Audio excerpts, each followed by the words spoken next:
Wartawan istana ini lagi pada sebel nih kelihatannya karena wawancara dengan Jokowi yang sering disebut sebagai doorstop interview itu sekarang justru mulai direkayasa ini oleh istana ini. Mungkin kantor komunikasi presiden ini ya kan karena baru saja dibentuk ya.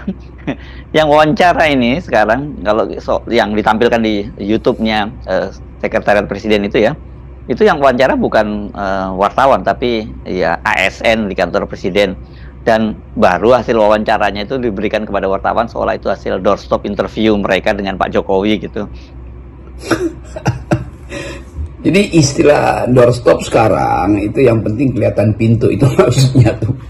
Jadi bayangkan misalnya keunikan dari doorstop adalah kegembiraan wartawan untuk langsung menyodorkan mic dan langsung dapat jawaban tanpa ada basa-basi, tanpa ada rekayasa dari narasumber. Itu namanya doorstop, tidak perlu dipersiapkan semacam teks atau rilis resmi itu. Jadi keinginan kita untuk berkomunikasi memang pada ujungnya ditentukan oleh kemampuan kita untuk percaya diri tuh. Jadi kalau akhirnya terbongkar skandal bahwa Jokowi memang nggak pernah doorstop secara real tapi direkayasa, lalu pertanyaan kita, ya kalau begitu Jokowi dari awal direkayasa dong masuknya dia di istana tuh. Dan memang dia direkayasa karena kapasitasnya tidak cukup untuk hadir secara mandiri, hadir secara otentik, tumbuh di dalam diskurs dengan publik kan.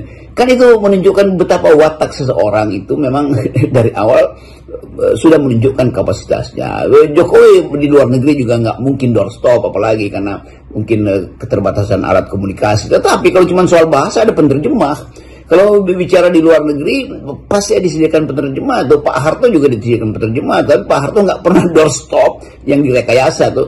Pak Harto mengerti apa yang mesti diucapkan, maka dia panggil penerjemahnya tuh. Ini yang saya ucapkan pada Ronald Reagan misalnya tuh, pada Margaret Thatcher. Jadi ada semacam kekuatan batin atau kekuatan jiwa untuk mengatakan saya Presiden Republik Indonesia, saya nggak ada masalah dengan publik internasional, yang penting saya ucapkan ini poin Indonesia. Orang nggak lihat itu pada Jokowi, apalagi terbuka sekarang bahwa Jokowi memang nggak pernah berani doorstop.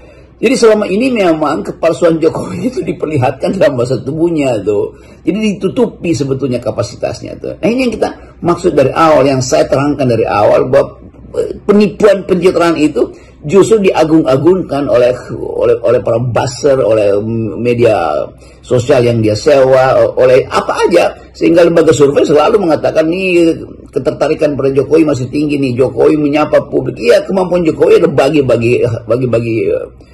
goodie bag aja, dan itu pun hadiah itu dilempar-lempar dari dalam mobil.